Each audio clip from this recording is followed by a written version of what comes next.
আজি পৰম প্ৰেমময় ঠাকুৰ অনুকূল চন্দ্ৰৰ 137তম জন্ম মহোৎসৱ আমি সদৌ লয়াৰ অসম আৰু বিটিআৰ লৈ এই উৎসৱৰ আশীৰ্বাদ আমি পাইছিলোঁ। এই আশীৰ্বাদ পোৱাৰ পাছতে আমাৰ এই উৎসৱৰ কাৰ্যসূচীটো বৰপেটা ৰোড, দাঁতিকাষৰীয়া অঞ্চল আৰু 9টা ডিষ্ট্ৰিক্ট এই লৈ আমি আমাৰ কাৰ্যসূচী আৰম্ভ কৰিছোঁ। তাৰ আজি উৎসৱ ৰাতিপুৱাৰ পৰা বেদ মাংগলিক পাঠ, তাৰ পাছতে আমাৰ প্ৰভাত ফেৰী, তাৰ পৰা আমাৰ বিনতি প্ৰাৰ্থনা শেষ হোৱাৰ পাছতে আমাৰ আৰু এটা কৈলাবত মানে লঘু আহাৰৰ ব্যৱস্থা কৰা হৈছিল।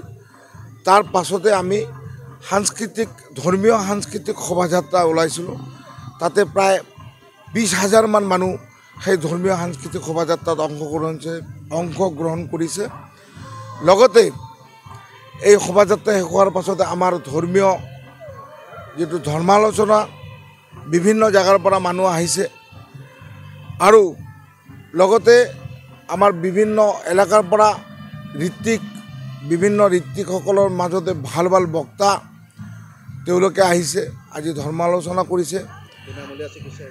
বিনামূলীয়া চিকিৎসা শিবিৰো আমাৰ উদ্বোধন হৈছে। তাতে প্ৰায় 7,000 পৰা 8,000 মানুহে চিকিৎসা লৈছে, মেডিচিন লৈছে। 7,000 পৰা 8 লাখ টকাৰ বিনামূলীয়া 7,000 পৰা 8 লাখ টকাৰ মেডিচিন ইয়াতে ডিষ্ট্ৰিবিউশ্যন কৰা হৈছে। লগতে আমাৰ এটা লিগেল চেল আছিল, আইনী মানুহক পৰামৰ্শ দিয়াৰ কাৰণে আমাৰ ইয়াতে লিগেল চেল এটা আমাৰ দিয়া হৈছিল আৰু তাৰ মাধ্যমত আমাৰ গুৰু ভাইৰ লগত দাঁতিকাষৰীয়া অঞ্চলৰ বিভিন্ন মানুহে আইনী যিটো পৰামৰ্শ, এই পৰামৰ্শটো লৈছে। লগতে এই আলোচনা চক্ৰত চবতকৈ ভাল লাগিছে আমাৰ বৰপেটা ৰোডৰ সুযোগ্য সন্তান মাননীয় ৰঞ্জিত দাস মহাশয়, কেবিনেট মন্ত্ৰী দিলীপ শইকীয়া, ৰাজ্যিক সভাপতি ফণীধৰ তালুকদাৰ, MLA, আমাৰ বিটিআৰৰ EM গৌতম দাস, তেওঁ আমাৰ কাৰ্যকৰী সভাপতিও, তেওঁলোকৰ উপস্থিতিত আজি আমাৰ মঞ্চত তেওঁলোকে আমাক মানে এটা সম্বৰ্ধনা জনোৱা হৈছে।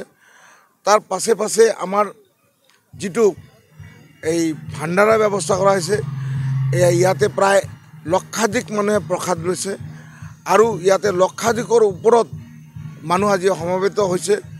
বিভিন্ন অঞ্চলৰ পৰা, ধুবুৰীৰ পৰা, কোচবিহাৰ, আলিপুৰৰ পৰা আৰম্ভ কৰি ডিব্ৰুগড়, তিনিচুকীয়াৰ পৰাও মানুহে ইয়াতে অহা বুলি আমি গম পাইছোঁ।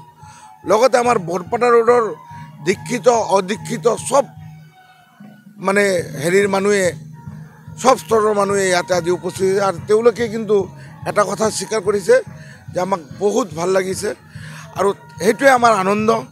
আজি ঠাকুৰক লৈ, আজি ঠাকুৰৰ জন্ম মহোৎসৱত আমি মানুহক যে এটা ভাল উপহাৰ দিব পাৰিছোঁ, সেইটো আমাৰ কাৰণে এটা ভাল মানে লগা এটা পৰিৱেশ।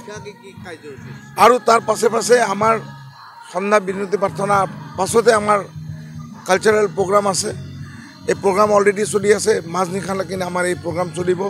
ত্ৰিপুৰাৰ পৰা, উৰিষ্যাৰ পৰা, কেলকাতাৰ পৰা, গুৱাহাটীৰ পৰা, বিভিন্ন জেগাৰ পৰা আমাৰ শিল্পীসকল আহিছে আৰু এইবিলাক চব আমাৰ দীক্ষিত শিল্পী, ঠাকুৰৰ দীক্ষা লোৱা শিল্পী। তেওঁলোকে আজি আমাৰ ইয়াতে সংগীত পৰিৱেশন কৰি আছে আৰু আপোনালোকে চাইছে যে এতিয়ালৈকে আমাৰ যিটো বেণ্ড, এতিয়াও ইমান মানুহ ইয়াতে আছে। আজি সঁচাকৈ আমি তথ্যই আনন্দিত।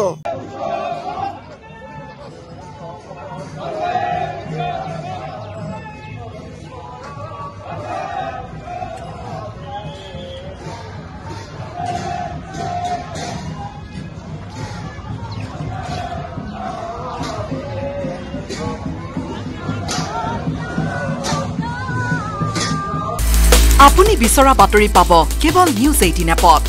নিউজ 18 এপ ডাউনলোড কৰিবলৈ স্কেন কৰক এই QR কোড। গুগল প্লে ষ্টৰতো পাব এই নিউজ 18 এপ।